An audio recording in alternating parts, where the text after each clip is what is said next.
It's amazing. But Calgary is just full of people of all sorts of different schools of thought.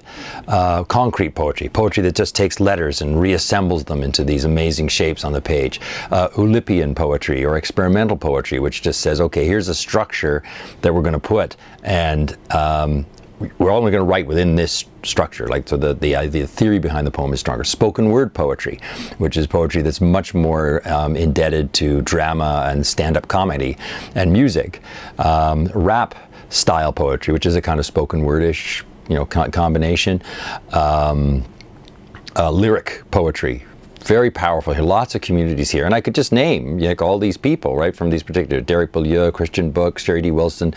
At the time that I was working here, people like Nicole Markodich, Fred Waugh was here, Rosemary Griebel, Bob Stallworthy. Like, there's just this amazing. I'm sure I've missed categories. Right?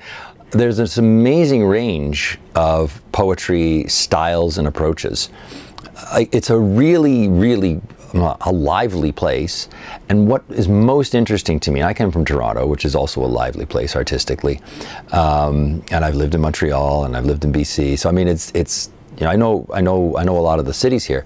What I really love about Calgary is that all of these categories, people from all of these different styles and approaches of poetry, they all go to each other's readings.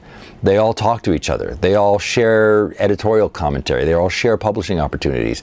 They all actually, despite differences that in other places can be completely, solid stone walls between people, they really do encourage each other to make their poetry, right? And that's an amazing community.